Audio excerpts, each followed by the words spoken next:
Welcome back everyone to another video, and in today's video we're going to be talking about the one and only time that I lost my phone. Now, usually I am a pretty organized person to the point where, I know where most of my things are. And usually I will know where most of my things are, especially if it is an important thing like, I don't know, a phone. Now, this incident happened when I was about 11 years old, so around 2019. This story happened in my old basketball academy, and I played basketball before. In the court, there are these like seats at the side. I will call them spectator seats, I guess, because like that's where the parents can like watch their kids. That's where like the parents can that is where the parents or like the spectators can watch or like just observe the basketball players as they play. And usually like my dad or like my mom would like go over there and just watch me play usually. But like in this particular time, I was alone with like my brother and a couple of friends, I guess. Now in between those seats, there are like these gaps, there are like these considerably large gaps, like not enough for someone to fall through, but like enough for like something as slender as a per se phone to fit through. My phone was a bit small, not really small, but like enough to like fit through that hole or like gap, I'd like to say it, because hole kind of sounds sus. But yeah, anyways, when I went to practice that day, I was carrying a strap bag, or like I forgot what they call it, but it's like a drawstring bag, I believe that's what it's called. And a drawstring bag, mind you, doesn't have any zippers. It's not very secure per se, because a lot of people can like go through the bag. They can just reach in and steal anything from your bag.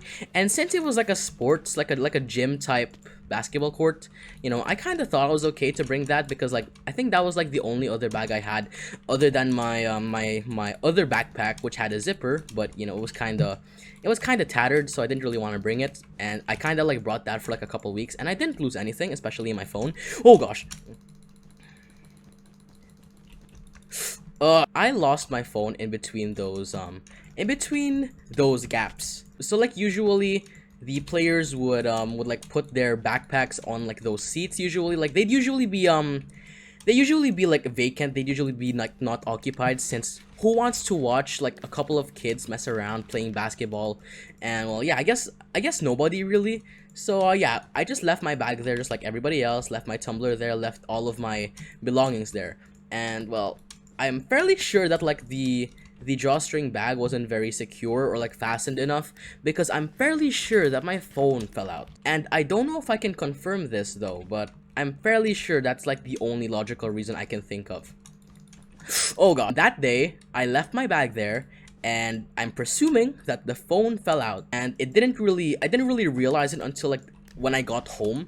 And mind you, it was like 30 minutes to an hour depending on like traffic that day to like get to the get to the complex. And it was like a pretty long ride, so when I got home I couldn't really just go there and get it. So yeah, what was I gonna do? I really didn't know what to do, so I did what any logical person would do. I told my parents that I lost my phone. Now it probably wasn't really a good idea on rice paper, but like thank god they actually agreed to help me, although a bit reluctant since I lost the phone, and I really don't blame them for that.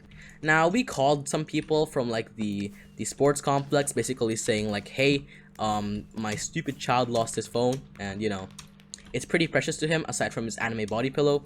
So yeah, they said they'll try their best to look for it. And like the next time I went there, like I guess a week after, I asked if they found my phone, and to my dismay they did not find it. Now I spent like most of my breaks just asking around if anybody saw a phone, and well, it was pretty pathetic to be honest. Like just seeing like an 11-year-old kid just like ask you, yo, where like this type of phone is. Like I had to borrow my brother's phone and just like search up a photo of how like my actual phone looked like. I think it was like 3 practices like until I like started giving up, because I kept asking for like 3 practices straight, and that was like in the span of like I believe a week or so. And well, nobody found it. Like not even the staff found it. And I was like pretty devastated at that point. Like I lost a phone, my parents are never gonna get me a phone ever again, was what was like running through my mind. And well, I was pretty sad, not gonna lie. So yeah, I kind of gave up. But a miracle happened. I guess a week later, after I stopped looking, the people just called my family up and they said, yo, we found the phone. Now I'm not gonna be like picky or anything. Like when I got the phone, it was pretty stinky, not gonna lie. So I'm fairly sure it fell into like some trash or something. Like the janitor probably thought it was defective and just threw it into the trash. and I don't know how they found it, but I'm just very thankful they did. Now that day was like the most, that time when they told me that was like the biggest sigh of relief that I breathed. And well, you know, I kind of made like a promise to myself, like I'd never lose my phone, like a gadget in particular, in public ever again. But yeah, when I found it, I was like already dead on the floor. I was just like, oh, thank God. And like my parents were like, they still didn't let me off the hook. They like, I guess they like not really scolded me, but like they reminded me that, you know, don't ever lose a phone ever again. That's like really expensive, and I agree with them. So, you know, I can lose it at home. Okay, losing it at home is like, it's okay, I guess, in my opinion, because, you know, you can find it. It'll like show up one way or another.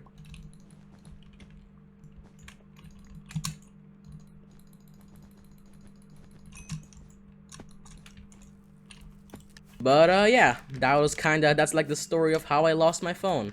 Uh, it was a pretty cringe story, not gonna lie. Like watching a 11-year-old lose their phone, because like I guess at that age you're not really mindful of like your gadgets and stuff. And well, I don't really blame myself for losing it. It's like a rookie mistake at this point, and I know better now. So I'm probably not gonna lose my phone, and at least intentionally, or like in like such a stupid way like I did before. No. Ugh. And yeah, that's kind of why, you know, I tell people keep an eye on your gadgets. Like I'm really cautious when it comes to like someone's belongings, especially if it's like really expensive, like per se, I don't know, a phone, a laptop, a tablet. So yeah, thank you guys so very much for watching this video. I really hope that you enjoyed. Don't forget to like and subscribe, and don't lose your phones.